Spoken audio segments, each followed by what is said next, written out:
नमस्ते दोस्तों, मैं ऋषिता आप सबका स्वागत कर रही हूँ माय बेलगामी चैनल पे। तो आज हमारे घर में होने जा रहा है सत्यनारायण जी का कथा।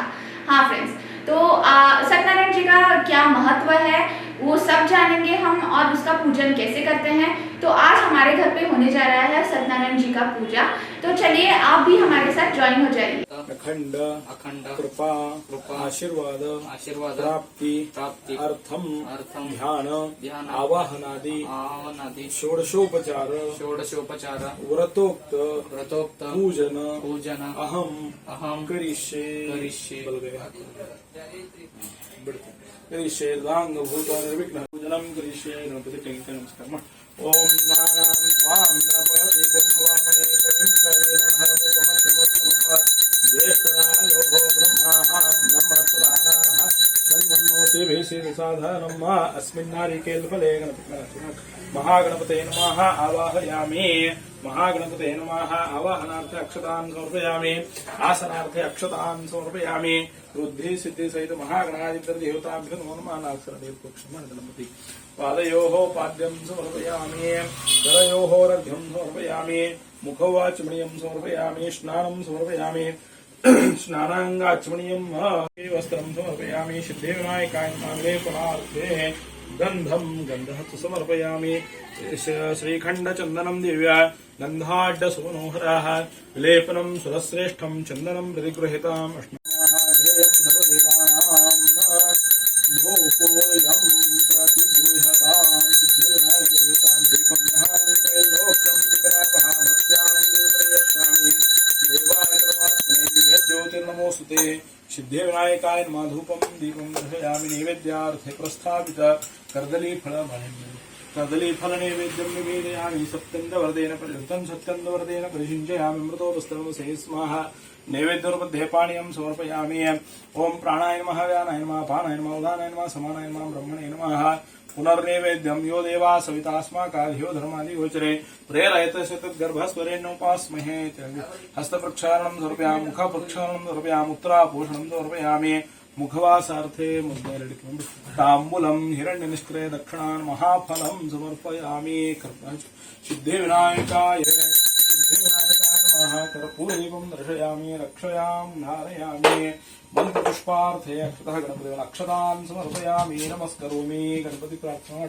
वक्रतुंड महाकाय सूर्यकोटि समप्रभ निर्विघ्नं कुरु मे देव सर्वकार्येषु सर्वदा। अनेन कृत पूजनेन महागणपतिः प्रियन्तां सुप्रीतो वरदो भवन्तु। तथा ओम कलशार्चनम्। कलशस्य मुखे विष्णु कंठे रुद्र समाश्रिता मूले तत्राश्रितो ब्रह्मा मध्ये मात्रा स्मृता कुक्षौ तु सागरा सर्वे सप्तद्वीपा वसुन्धरा ऋग्वेदो यजुर्वेदो सामवेद अथर्वणा गन्धपुष्पं समर्पयामि। अथ ओम दीपपूजनम् ಎರಡು समय भो दीप ब्रह्मरूपस्थं समय ज्योतिषां प्रभुरव्ययः यावत् पूजां समाप्ति स्यात् तावत् त्वं सुस्थिरो भव। दीप देवताभ्यो नमः। गन्धपुष्पं समर्पयामि। अथ ओम घंटार्चनं पंचम आगमार्थं तु देवानां गमनार्थं तु राक्षसां पूर्वे घंटारव तत्र देवतावाहन लक्षणं कास्यां घंटां नावादेत् राक्षसान् पिशाचान् तद्देशो स्थिर भवेत्। घंटिवर्ष तस्मात् सर्वप्रत्येन घंटानादं प्रकीर्तयेत्। घंटिकाय नमः। गन्धपुष्पं समर्पयामि। अथ ओम आत्मशुद्धतां अपवित्र पवित्रो वाह। अथ ओम नमः। ओम वैद्यो व्रतवेर्चनम् इवं यज्ञं प्रदानो वरी भवेः। कलशिक औषध ये समेदं ते सोमेन सह राज्ञा स्मे कृणोति ब्राह्मणसराजयान् पर्यामशे आकलशेषु धाविते पवित्रे पर्येष्यते उग्रेर्देषु वर्धन्ते राशो कलशं निधाय तत्त्वायामि ब्रह्मणा वन्दमाना सन्ध्यास्तिजमानो यर्वेणमानो प्रमोषेः। पाशपाणि नमस्तुभ्यं पद्मिनी देवनायिका यावत् पूजां समाप्ति स्यात् तावत् त्वं सुस्थिरो भवः। अस्मिन् कलशेः अक्षतः कलश अस्मिन् कलशे वरुणाय नमः। आवाहनार्थे अक्षतान् समर्पयामि। वरुणाय नमः। आसनार्थे कलशः तुलसीदलं समर्पयामि। वरुणाय नमः। कलश पादयोः पाद्यं समर्पयामि। करयोः अर्घ्यं समर्पयामि। मुखवाचमणीयं समर्पयामि। स्नानं समर्पयामि। स्नानांगाचमणीयं समर्पयामि। भगवान श्री महावरुण देवताभ्यो नमः। गन्धर्वदेवानां दीपं दर्शयामि तैलं च वर्तसंयुक्तं मन्मीनारोहिता दीपग्रहाणत्रैलोक्यं जगदापः भक्त्यां दिगुपयश्यामि देवाय परमात्मने ज्योतिर्नमोस्तुते अमृतोपस्तरं सेनमः कामधेनुं सुरामि नैवेद्यमध्ये पानीं समर्पयामि प्राणाय नमः पानाय नमः समानाय पुनर्नैवेद्यं यो देवा सवितास्माकादियो धर्मादि गोचरे प्रेरयते सुतन्तिर्वसुरनुपास्महे हस्तप्रक्षालनं मुखप्रक्षालनम् उत्तरापोषणं समर्पयामि भगवान् श्रीवरुणाय नमः मुखवासार्थे ताम्बूलं हिरण्यनिष्क्रय दक्षिणान् समर्पयामि कर्पूरमङ्गल महानीराञ्जनदीपं दर्शयामि कर्पूरपुरेण मनोहरेण सुवर्णपात्रोदर संस्कृतेन शीर्षपूर्वे भगवान् श्रीमहानाय नमः कर्पूराकृष्णमङ्गलमहानीराञ्जनदीपं दर्शयामि रक्षयां धारयामि मंत्रपुष्पार्थे अक्षतान् कलशः समर्पयामि नमस्करोमि पाशपाणि नमस्तुभ्यं पद्मिनी जय विनायकाय यावत् पूजां समाप्तिश्चात् तावत् त्वं सुस्थिरो भव अनेन कृतपूजनेन पाम्पते वरुणदेवताः भद्रं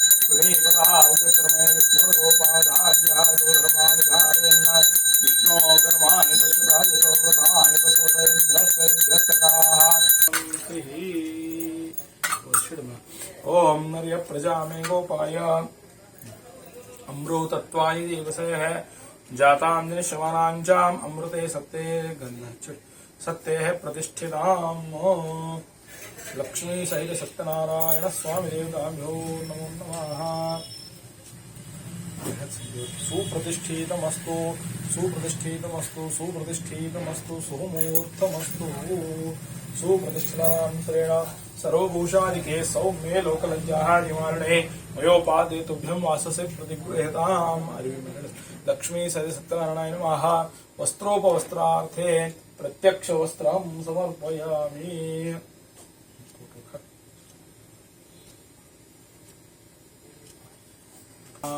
पुनर्नैवेद्यं यो देवाः सवितास्माकादियो धर्मादि गोचरे प्रेरयत शतगर्भस्वरेण उपास्महे हस्तप्रक्षालनं समर्पयामि मुखप्रक्षालनं समर्पयामि उत्तरापोषणं समर्पयामि मुखवासार्थे ताम्बूलं समर्पयामि हिरण्यनिष्क्रय दक्षिणान् समर्पयामि नानाविध फलानि समर्पयामि भगवान् श्री सत्यनारायण स्वामिने नमः कर्पूरमङ्गलमहानीराञ्जनदीपं दर्शयामि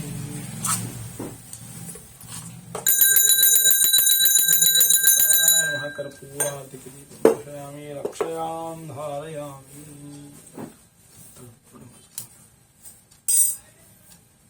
गणेशाय नमः सत्यनारायण कथायां प्रथमोऽध्यायः पूर्व ಕಾಲದಲ್ಲಿ ನೈಮಿಷವೆಂಬ ಅರಣ್ಯದಲ್ಲಿ ಶೌನಕ ಮೊದಲಾದ ಋಷಿಗಳು ವಾಸವಾಗಿದ್ದರು.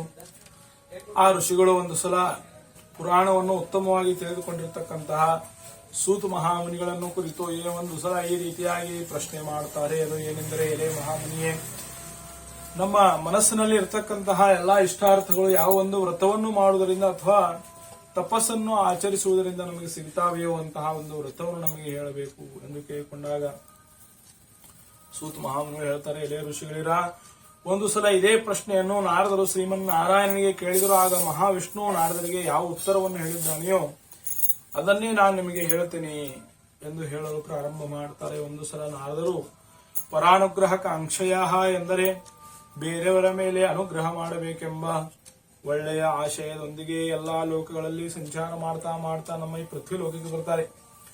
ಈ ಪೃಥ್ವಿ ಲೋಕದಲ್ಲಿ ಎಲ್ಲಾ ಜನರು ತಾವು ಮಾಡಿದ ಪಾಪ ಕರ್ಮಾನುಸಾರವಾಗಿ ಹಲವಾರು ಬಗೆಯ ದುಃಖ ಕಷ್ಟಗಳನ್ನು ಅನುಭವಿಸ್ತಾ ಇದ್ದಾರೆ ಎಂಬುದನ್ನು ನೋಡಿ ಈ ಎಲ್ಲಾ ಜನರ ದುಃಖವನ್ನು ಹೇಗಾದರೂ ಮಾಡಿ ಪರಿಹರಿಸಬೇಕು ಎಂದು ಅವರು ವೈಕುಂಠ ಲೋಕಕ್ಕೆ ಹೋಗ್ತಾರೆ. ಆ ವೈಕುಂಠ ಅಲ್ಲಿ ಹೋಗಿದ್ದೆ. ಆ ಪೃಥ್ವಿ ಲೋಕದಲ್ಲಿ ಎಲ್ಲಾ ಜನರು ತಮ್ಮ ತಮ್ಮ ಕರ್ಮಾನುಸಾರವಾಗಿ ಕಷ್ಟಗಳನ್ನು ಅನುಭವಿಸ್ತಾ ಇದ್ದಾರೆ.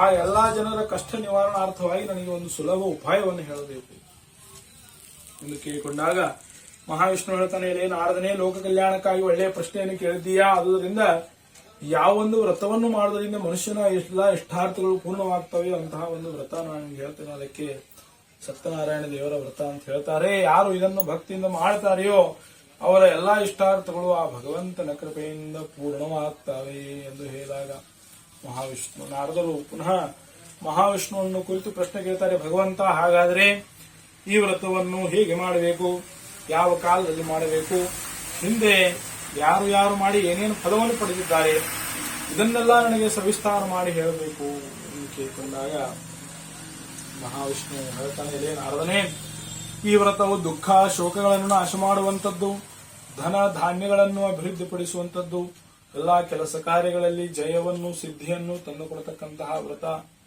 ಈ ವ್ರತವನ್ನು ಬಂಧು ಬಾಂಧವರಿಂದ ಹಾಗೂ ಬ್ರಾಹ್ಮಣರಿಂದ ಕೂಡಿಕೊಂಡು ಪ್ರದೋಷ ಕಾಲ ಎಂದರೆ ಸೂರ್ಯಾಸ್ತವಾದ ನಂತರ ಈ ವ್ರತ ಸಕ್ಕರೆ ಇವುಗಳಿಂದ ಮಾಡಿರತಕ್ಕಂತಹ ಪ್ರಸಾದವನ್ನು ನೈವೇದ್ಯವಾಗಿ ಭಗವಂತನಿಗೆ ಅರ್ಪಣೆ ಮಾಡಬೇಕು. ಆ ನಂತರ ಬ್ರಾಹ್ಮಣರ ಮುಖೇನ ಕಥೆಯನ್ನು ಶ್ರವಣ ಮಾಡಿ ಪ್ರಸಾದವನ್ನು ಭಕ್ತಿಯಿಂದ ಸೇವಿಸಿ ಭಗವಂತನ ನಾಮಸ್ಮರಣೆಯನ್ನು ಮಾಡ್ತಾ ದಿನವನ್ನೆಲ್ಲ ಕಳೆಯಬೇಕು. ಇಂತಹ ಈ ಒಂದು ವ್ರತವನ್ನು ಯಾವುದಾದರೊಂದು ಪವಿತ್ರವಾದಂತಹ ದೇವಾನಾರಾಯಣ ಕಥಾಯಾಮ ದ್ವಿತೀಯೋಧ್ಯಾಯ ನಂತರ ಸೂತ ಮಹಾನವರ 2ನೇ ಅಧ್ಯಾಯವನ್ನು ಹೇಳ್ತಾರೆ. ಪೂರ್ವ ಕಾಲದಲ್ಲಿ ಕಾಶಿನಗರದಲ್ಲಿ ಅತ್ಯಂತ ಬಡವನಾಗಿರ್ತಕ್ಕಂತಹ ಒಬ್ಬ ಬ್ರಾಹ್ಮಣನು ವಾಸವಾಗಿದ್ದನು. ಆ ಬ್ರಾಹ್ಮಣನು ಧಾರ್ಮಿಕನು, ಸತ್ಯವಂತನು, ಸುಶೀಲನು, ಗುಣವಂತನೂ ಆಗಿದ್ದನು. ಆದರೆ ಆತನು ತೀರಾ ಬಡವನಾಗಿದ್ದ ಕಾರಣ ಭಿಕ್ಷೆ ಬೇಡಿ ಹೊಟ್ಟೆ ತುಂಬಿಸಿಕೊಳ್ಳುವ ಸಲುವಾಗಿ ಸದಾಕಾಲವು ಪೃಥ್ವಿಯ ಮೇಲೆ ತಿರುಗಾಡ್ತಾ ಇದ್ದನು. ಆತನ ಕಷ್ಟವನ್ನು ನೋಡಲಾರದೆ ಭಗವಂತನು ಒಬ್ಬ ಮುದುಕನ ವೇಷವನ್ನು ಧಾರಣ ಮಾಡಿ ಆ ಕಾಶಿನಗರದ ಬ್ರಾಹ್ಮಣನ ಹತ್ತಿರ ಬರ್ತಾನೆ ಮತ್ತು ಅವನನ್ನು ಕುರಿತು ಪ್ರಶ್ನೆ ಮಾಡ್ತಾನೆ. ಎಲೆ ಬ್ರಾಹ್ಮಣನೇ, ನೀನು ಅದೇನು ಕಾರಣ ದುಃಖದಲ್ಲಿ ಇರ್ತೀಯ, ನಿನ್ನ ಮನಸ್ಸಿನಲ್ಲಿ ಏನ್ ನಡೀತಾ ಇದೆ ಎಂದು ಕೇಳಿದಾಗ ಅವನು ಹೇಳ್ತಾನೆ, ಮಹಾರಾಜ, ನಾನು ಬಹಳ ಬಡವನಾಗಿದ್ದೇನೆ, ಭಿಕ್ಷೆ ಬೇಡಿ ಹೊಟ್ಟೆ ತುಂಬಿಸಿಕೊಳ್ಳುವ ಸಲುವಾಗಿ ಸದಾಕಾಲವು ತಿರುಗಾಡ್ತಾ ಇರ್ತೇನೆ.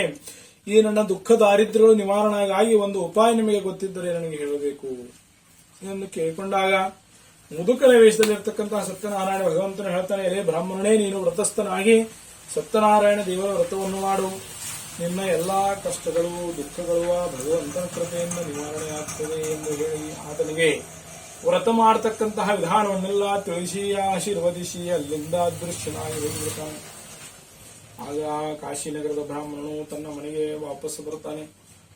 ಆ ರಾತ್ರಿಯಲ್ಲೆಲ್ಲ ಚಿಂತೆಯಲ್ಲೇ ಕಳೆದು ಮುಂಜಾವಿನಲ್ಲಿ ಬೇಗನೆ ಎದ್ದು ಇವತ್ತು ನಾನು ಸತ್ಯನಾರಾಯಣ ವ್ರತವನ್ನು ಮಾಡಿಯೇ ತೀರ್ತೇನೆ ಎಂದು ಮನಸ್ಸಿನಲ್ಲಿ ನಿರ್ಧಾರ ಮಾಡ್ತಾನೆ. ಹಾಗೂ ತನ್ನ ನಿತ್ಯದ ಕರ್ಮಗಳನ್ನೆಲ್ಲ ಬೇಗ ಬೇಗನೆ ಮುಗಿಸಿ ಊರಿನಲ್ಲಿ ಭಿಕ್ಷೆ ಬೇಡುವ ಸಲುವಾಗಿ ಹೋಗ್ತಾನೆ. ಆ ದಿವಸ ಅವನಿಗೆ ಭಗವಂತನ ಆಶೀರ್ವಾದದಿಂದಾಗಿ ಆ ದಿವಸ ಭಿಕ್ಷೆಯಲ್ಲಿ ಸ್ವಲ್ಪ ದವಸ ಧಾನ್ಯಗಳು ಹಣ ಸಿಗ್ತದೆ.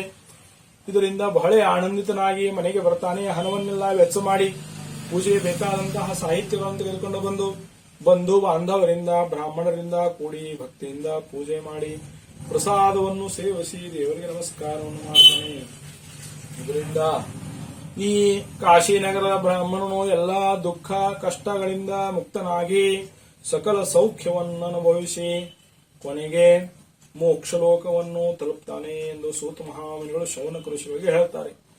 ಆಗ ಶೌನಕಾದಿ ಋಷಿಗಳು ಪುನಃ ಪ್ರಶ್ನೆ ಕೇಳುತ್ತಾರೆ, ಹಾಗಾದರೆ ಮತ್ತೆ ಯಾರು ಈ ವ್ರತವನ್ನು ಈ ಭೂಮಿಯ ಮೇಲೆ ಮಾಡಿದರು, ಅದನ್ನೆಲ್ಲ ಸವಿಸ್ತಾರವಾಗಿ ನಮಗೆ ಹೇಳುವುದಾಗಬೇಕು ಎಂದಾಗ ಸೂತ ಮಹಾಮುನಿಗಳು ಹೇಳ್ತಾರೆ, ಎಲೆ ಋಷಿಗಳ, ಒಂದು ಸಲ ಇದೇ ಬ್ರಾಹ್ಮಣನು ತನ್ನ ಮನೆಯಲ್ಲಿ ಅತ್ಯಂತ ಭಕ್ತಿಯಿಂದ ಈ ವ್ರತವನ್ನು ಆಚರಣೆ ಮಾಡ್ತಾ ಇರಬೇಕಾದ್ರೆ ಕಟ್ಟಿಗೆ ಮಾರತಕ್ಕಂತಹ ಒಬ್ಬ ವ್ಯಕ್ತಿ ಅಲ್ಲಿಗೆ ಬರ್ತಾನೆ. ಬೇಸಿಗೆ ಕಾಲದ ದಿವಸ ಆತನಿಗೆ ಬಹಳ ಬಾಯಾರಿಕೆ ಆಗಿರುತ್ತದೆ. ತನ್ನ ತಲೆಯ ಮೇಲಿನ ಕಟ್ಟೆಗೆ ಹೊರೆಯನ್ನು ಬ್ರಾಹ್ಮಣನ ಮನೆ ಹೊರಗಡೆ ನಿಲ್ಲಿಸಿ ನೀರು ಕುಡಿಯುವ ಸಲುವಾಗಿ ಆ ಬ್ರಾಹ್ಮಣನ ಒಳಗೆ ಪ್ರವೇಶ ಮಾಡ್ತಾನೆ. ಆಗ ಅಲ್ಲಿ ನೋಡಲಾಗಿ ಪೂಜೆ ನಡೀತಾ ಇರುವುದನ್ನು ಕಂಡು ಆ ಬ್ರಾಹ್ಮಣನಿಗೆ ನಮಸ್ಕಾರ ಮಾಡಿ ಪ್ರಶ್ನೆ ಕೇಳ್ತಾನೆ, ಮಹಾರಾಜರೇ, ಯಾವ ವ್ರತ ಮಾಡ್ತಾ ಇದ್ದೀರಾ, ವ್ರತ ಮಾಡುವುದರ ಹಿಂದೆ ತಮ್ಮ ಉದ್ದೇಶವೇನು ಎಂದು ಕೇಳಿದಾಗ ಆ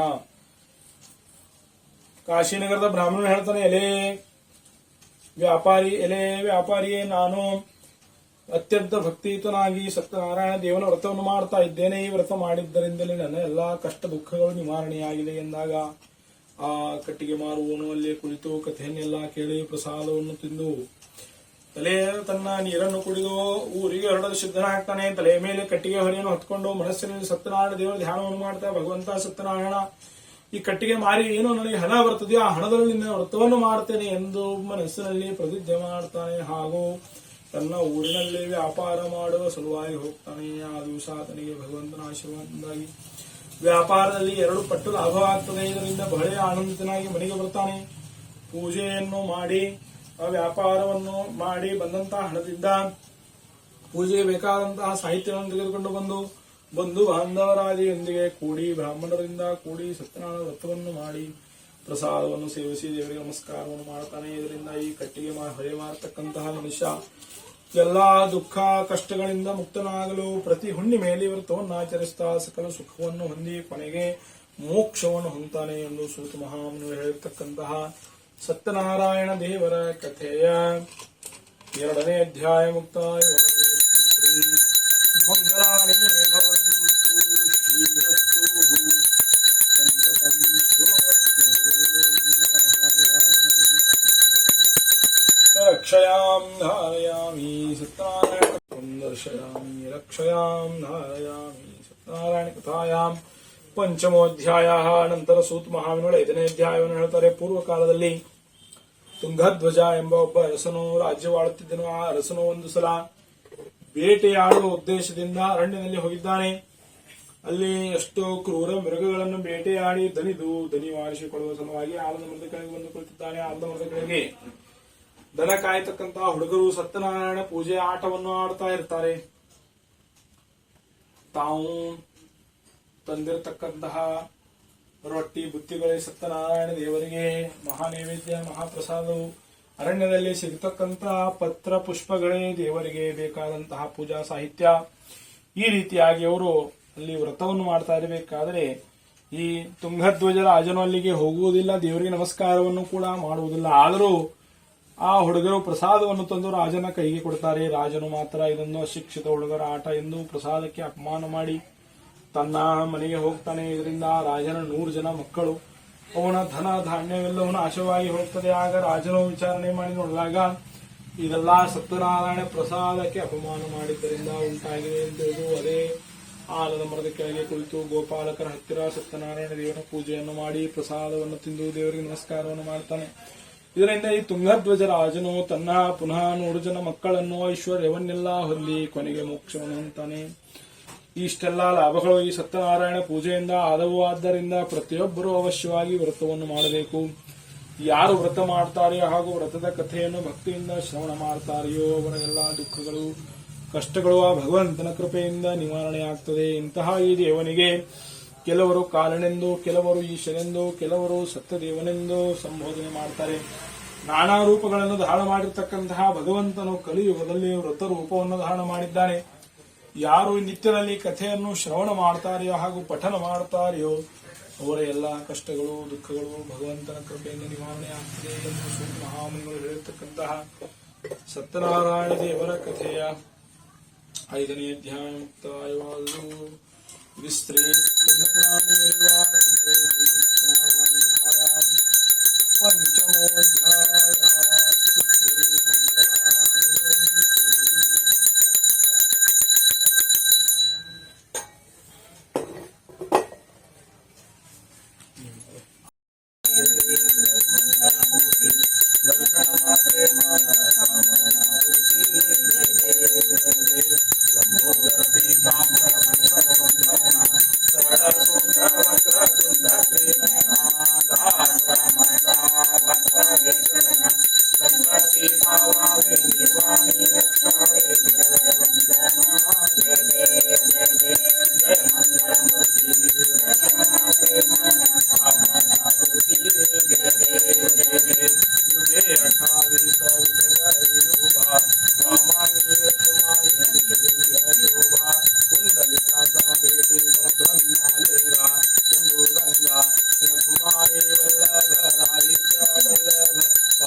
परन्तु नामो लागे ताहि ताहि विवादकलिता परलोकवाहि सेतो भक्ता लागे पावसी नवलाहि जय देवी जय देवी जय महिषासुरमर्दिनी सुरवरी सरवरे राजरंजनी जय देवी प्रसन्नवदने प्रसन्नभूते विजयाचा लक्ष्मी च विद्महे विष्णुपत्नी च धीमहि तन्नो लक्ष्मी प्रचोदयात् लक्ष्मी से सत्यनारायण नमः मंत्रपुष्पार्थे अक्षतान् समर्पयामि प्रदक्षिणा नमस्कारान् प्रार्थनान् समर्पयामि यानि कानि च पापानि जन्मान्तराणि तानि तानि विनश्यन्ति प्रदक्षिणं पदे पदे गतं पापं गतं दुःखं गतं दारिद्र्यमेव च आगतां सुखसम्पत्ति पुण्याश्चं तव दर्शनात् रूपं देहि जयं देहि यशो देहि यशो देहि पुत्रपौत्रान् धनं देहि ಸರ್ವಕಾಮ ಸಮಸ್ತರಿಗೂ ನಮಸ್ಕಾರಗಳು. ಇವತ್ತಿನ ಹುಣ್ಣಿಮೆ ದಿನದ ಒಂದು ಶುಭ ಮುಹೂರ್ತದಲ್ಲಿ ಸತ್ಯನಾರಾಯಣ ಪೂಜೆಯನ್ನು ಹಮ್ಮಿಕೊಂಡಿದ್ದರು. ಈ ಸತ್ಯನಾರಾಯಣ ಪೂಜೆ ಅನ್ನುವಂಥದ್ದು ವಿಷ್ಣುವಿನ ಪ್ರತಿರೂಪವಾಗಿರ್ತಕ್ಕಂತಹ ಈ ಜಗತ್ತಿಗೆ ಕಾರಣೀಭೂತನಾದಂತಹ ಸಮಸ್ತ ಜೀವರಾಶಿಗಳನ್ನು ಪಾಲನೆ ಪೋಷಣೆ ಮಾಡಿ ಈ ಸಮಸ್ತ ಒಂದು ಜೀವರಾಶಿಗಳಿಗೆಲ್ಲ ಚೈತನ್ಯವನ್ನು ತುಂಬತಕ್ಕಂತಹ ಮಹಾವಿಷ್ಣುವಿನ ಒಂದು ಪ್ರತಿರೂಪ. ಆ ಮಹಾವಿಷ್ಣುವಿನ ಪ್ರತಿರೂಪವೇ ಸತ್ಯನಾರಾಯಣ. ಈ ಸತ್ಯನಾರಾಯಣ ಪೂಜೆ ಎನ್ನುವಂಥದ್ದು ಕಲಿಯುಗದಲ್ಲಿ ಬಹು ಬೇಗನೆ ಫಲವನ್ನು ಕೊಡ್ತಕ್ಕಂತಹ ಒಂದು ವ್ರತವಾಗಿದೆ. ಈ ವ್ರತವು ಯಾವುದೇ ಜಾತಿ ಭೇದವಿಲ್ಲದೆ, ಯಾವುದೇ ಒಂದು ಕಟ್ಟುನಿಟ್ಟು ನಿಯಮಗಳಿಲ್ಲದೆ, ನಮ್ಮ ಮನಸ್ಸಿಗೆ ಯಾವಾಗ ಆಹ್ಲಾದವೆನಿಸುತ್ತದೆಯೋ, ಯಾವಾಗ ಮನಸ್ಸಿಗೆ ಹಿತ ಎನಿಸುತ್ತದೆಯೋ ಆವಾಗ ಮಾಡತಕ್ಕಂತಹ ಒಂದು ವ್ರತ. ಈ ವ್ರತಕ್ಕೆ ಯಾವುದೇ ರೀತಿಯಾದಂತಹ ಹೆಚ್ಚಿನ ಒಂದು ವಿಶೇಷವಾದಂತಹ ನೀತಿ ನಿಯಮಗಳಿಲ್ಲ. ಕೇವಲ ಪ್ರಸಾದವೊಂದನ್ನು ನಾವು ಮಾಡಿ ದೇವರಿಗೆ ನೈವೇದ್ಯವನ್ನು ಮಾಡಿ ತೋರಿಸಿ ಭಕ್ತಿಯಿಂದ ನಮ್ಮ ಕೈಲಾದಷ್ಟು ಸಾಹಿತ್ಯದಿಂದ ಕೈಲಾದಷ್ಟು ಒಂದು ಸಾಮಾನುಗಳನ್ನು ತೆಗೆದುಕೊಂಡು ಒಂದು ಪವಿತ್ರವಾದಂತಹ ಸ್ಥಳದಲ್ಲಿ, ಮನೆಯಲ್ಲಿ ಆಗಿರಬಹುದು ಅಥವಾ ದೇವಸ್ಥಾನದಲ್ಲಿ ಆಗಿರಬಹುದು, ಎಲ್ಲಿಯಾದರೂ ಕೂಡ ಮಾಡತಕ್ಕಂತಹ ಒಂದು ವ್ರತ. ಕಲಿಯುಗದಲ್ಲಿ ಅದರಲ್ಲಿ ವಿಶೇಷವಾಗಿ ಬಹು ಬೇಗನೆ ಫಲಕಾರಿಯನ್ನು ಕೊಡ್ತಕ್ಕಂತಹ ವ್ರತ. ಇದಕ್ಕೆ ಹಲವಾರು ನಿದರ್ಶನಗಳು ಕೂಡ ಇವೆ. ಯಾರು ಭಕ್ತಿಯಿಂದ ಈ ಪೂಜೆಯನ್ನು ಮಾಡ್ತಾರೆಯೋ ಹಾಗೂ ಈ ವ್ರತದ ಕಥೆ, ಮುಖ್ಯವಾದಂತಹ ಒಂದು ಭಾಗ ಅಂದ್ರೆ ಕಥೆ, 5 ಅಧ್ಯಾಯಗಳನ್ನು ಒಳಗೊಂಡಿರತಕ್ಕಂತಹ ಒಂದು ಕಥೆ. ಪುರಾಣದಲ್ಲಿ ಹಿಂದೆ ಆಗಿರತಕ್ಕಂತಹ ಘಟನೆಗಳನ್ನು ಉಲ್ಲೇಖಿಸಿ ಇದರಲ್ಲಿ ಕಥೆಗಳು ಇವೆ. ಯಾವ್ಯಾವ ರೀತಿ ಜನರು ಕಷ್ಟಕ್ಕೆ ಒಳಗಾದಾಗ, ಆ ಭಗವಂತನ ಮೊರೆ ಹೋದಾಗ ಭಗವಂತನು ಯಾವ ರೀತಿಯಾಗಿ ಅವರೆಲ್ಲರ ಕಷ್ಟವನ್ನು ನಿವಾರಣೆ ಮಾಡಿ ಅವರಿಗೆ ಬೇಕಾಗಿರ್ತಕ್ಕಂತಹ ಎಲ್ಲಾ ಒಂದು ಸುಖ ಸಂಪತ್ತನ್ನು ಕೊಟ್ಟು ಅವರನ್ನು ಮೋಕ್ಷಗಳಿಗೆ ಕರೆದುಕೊಂಡು ಹೋದ ಅನ್ನತಕ್ಕಂತಹ ನಿದರ್ಶನಗಳನ್ನು ಒಳಗೊಂಡಿರ್ತಕ್ಕಂತಹ 5 ಕಥೆಗಳು ಇವೆ. ಅದೇ ರೀತಿಯಾಗಿ ಪ್ರಸಾದದ ಮಹತ್ವವನ್ನು ಹೇಳ್ತಕ್ಕಂತಹ ಒಂದು ಕಥೆ ಕೂಡ ಇದೆ. ಪ್ರಸಾದವನ್ನು ನಿರಾಕರಿಸಿದ್ದಕ್ಕಾಗಿ ಅಷ್ಟೆಲ್ಲ ತೊಂದರೆಗಳಿಗೆ ಒಳಗಾಗಬೇಕಾಯಿತು. ಆ ಪ್ರಸಾದದ ಮಹತ್ವವೇನು, ಪ್ರಸಾದವನ್ನು ಹೇಗೆ ಸ್ವೀಕಾರ ಮಾಡಬೇಕು ಅನ್ನುವುದನ್ನು ಕೂಡ ಒಳಗೊಂಡಿರತಕ್ಕಂತಹ ನಿದರ್ಶನಗಳು ಈ ಕಥೆಯಲ್ಲಿ ಇವೆ. ಈ ಒಂದು ಸತ್ಯನಾರಾಯಣ ವ್ರತ ವ್ಯಕ್ತಿಗಳಿಗೆ, ಜನರಿಗೆ, ಎಲ್ಲಾ ಮನುಷ್ಯರಿಗೆ, ಎಲ್ಲಾ ಜಾತಿ ಧರ್ಮದವರಿಗೂ ಕೂಡ ಒಂದು ಬೇಗನೆ ಫಲವನ್ನು, ಕ್ಷಿಪ್ರ ಫಲವನ್ನು ಕೊಡ್ತಕ್ಕಂತಹ ವ್ರತ. ಸಂತಾನ ಭಾಗ್ಯವನ್ನು ಕೊಡ್ತಕ್ಕಂತಹ ವ್ರತ. ಅದೇ ರೀತಿಯಾಗಿ ಕೆಲಸ ಕಾರ್ಯಗಳಲ್ಲಿ ಜಯವನ್ನು, ಒಂದು ಸಿದ್ಧಿಯನ್ನು ಕೊಡ್ತಕ್ಕಂತಹ ವ್ರತ. ಒಂದು ಐಹಿಕ ಸುಖ ಸಂಪತ್ತನ್ನು ಕರುಣಿಸಿ ದೇವರಲ್ಲಿ ನಮಗೆ ಇರತಕ್ಕಂತಹ ನಿಷ್ಠೆಯನ್ನು ಜಾಗೃತಗೊಳಿಸಿ ನಮ್ಮನ್ನು ಮೋಕ್ಷದಲ್ಲಿ ಕರೆದುಕೊಂಡು ಹೋಗ್ತಕ್ಕಂತಹ ವ್ರತ ಇದಾಗಿದೆ. ಈ ವ್ರತವನ್ನು ವಿಶೇಷವಾದಂತಹ ಯಾವುದೇ ಕಟ್ಟುನಿಟ್ಟುಗಳಿಲ್ಲದೆ ನಾವು ಯಾವುದೇ ಒಂದು ದಿನ ಆಗಲಿ ನಮ್ಮ ಮನಸ್ಸಿಗೆ ಹಿತವೆನಿಸಿದಾಗ ಈ ವ್ರತವನ್ನು ಆಚರಣೆ ಮಾಡಬಹುದು. ಅಂತಹ ಒಂದು ಸುಲಭವಾಗಿ ಸರಳವಾಗಿ ಮಾಡತಕ್ಕಂತಹ ವ್ರತ ಇದು ಸತ್ಯನಾರಾಯಣ ದೇವರ ವ್ರತ ಆಗಿದೆ. ಇದನ್ನು ವಿಶೇಷವಾಗಿ ಹುಣ್ಣಿಮೆಯ ದಿವಸ ಮಾಡುವುದರಿಂದಂತೂ ಹೆಚ್ಚಿನ ಒಂದು ಫಲವನ್ನು ಕೊಡತಕ್ಕಂತಹ ವ್ರತ ಆಗಿದೆ. ಎಲ್ಲರೂ ಈ ವ್ರತವನ್ನು ಮಾಡಿ ಆ ಭಗವಂತನ ಕೃಪೆಗೆ ಪಾತ್ರರಾಗಿ ಆ ಭಗವಂತನ ಒಂದು ಆಶೀರ್ವಾದವನ್ನು ಪಡೆದು ತಮ್ಮ ಜೀವನದ ಎಲ್ಲಾ ಸುಖ ಸಂಪತ್ತನ್ನು ಅನುಭವಿಸಿ ಕೊನೆಗೆ ಆ ಭಗವಂತನ ಪಾದದಲ್ಲಿ ಹೋಗಿ ಲೀನವಾಗಲು ಒಂದು ಉತ್ತಮ ಮಾರ್ಗದರ್ಶನ ಕೊಡತಕ್ಕಂತಹ ವ್ರತ ಆಗಿದೆ. ಎಲ್ಲರೂ ಅವಶ್ಯವಾಗಿ ವ್ರತವನ್ನು ಮಾಡಿ. ओके सो गाइज, आपने जान लिया ना कि क्या क्या महत्व है सत्यनारायण कथा का. तो पंडित जी, जैसे आपने आज इसका महत्व बताया, तो आपका अनुभव बता सकते हैं हमारे ऑडियंस को. ಇದರ ಒಂದು ಅನುಭವ ಅಂತಂತ ಹೇಳಿದ್ರೆ, ನಾನು ಬಹಳ ವರ್ಷಗಳಿಂದ ಈ ವ್ರತವನ್ನು ಮಾಡಿಸ್ತಾ ಇದ್ದೇನೆ ಪ್ರತಿಯೊಬ್ಬರ ಮನೆಯಲ್ಲಿ. ಅವರು ಕೂಡ ಭಕ್ತಿಯಿಂದ ಮಾಡ್ತಾ ಇದ್ದಾರೆ. ಎಷ್ಟೋ ಜನ ತಮ್ಮ ತಮ್ಮ ಕಷ್ಟಗಳಿಂದ ಇದರಿಂದ ಮುಕ್ತರಾಗಿದ್ದಾರೆ. ಈ ವ್ರತವನ್ನು ಮಾಡಿ ತಮಗೆ ಬೇಕಾಗಿರತಕ್ಕಂತಹ ಸಂತಾನ ಸೌಭಾಗ್ಯವನ್ನು ಪಡೆದಿದ್ದಾರೆ. ಹಲವಾರು ರೀತಿಯ ಕಷ್ಟಗಳಿಂದ ಒಂದು ವಿಮುಕ್ತಿಯನ್ನು ಹೊಂದಿದ್ದಾರೆ. ಮಾನಸಿಕ ತೊಂದರೆ ಆಗಿರಲಿ, ಆರ್ಥಿಕ ತೊಂದರೆ ಆಗಿರಲಿ, ಎಲ್ಲಾ ರೀತಿಯ ತೊಂದರೆಯಿಂದ ಕೂಡ ಅವರು ಮುಕ್ತರಾಗಿ ಭಗವಂತನಲ್ಲಿ ಒಂದು ಒಳ್ಳೆಯ ವಿಶ್ವಾಸವನ್ನು ಹೊಂದಿ ವ್ರತವನ್ನು ಮಾಡಿ ಅದರ ಫಲವನ್ನು ಪಡೆದಿದ್ದಾರೆ. ಸಾಕಷ್ಟು ಉದಾಹರಣೆಗಳು ಕೇಳಿ. Okay, thank you Pandit ji. कट मार. सो फ्रेंड्स, आपने जान लिया ना कि क्या क्या फायदे हैं सत्यनारायण पूजा का और उसका कथन का. तो ये था आज का हमारा वीडियो. आई होप आप लोगों को अच्छा लगा होगा. तो अब मिलते हैं बहुत ही जल्दी हमारे एक नए वीडियो के साथ. तब तक के लिए बाय बाय.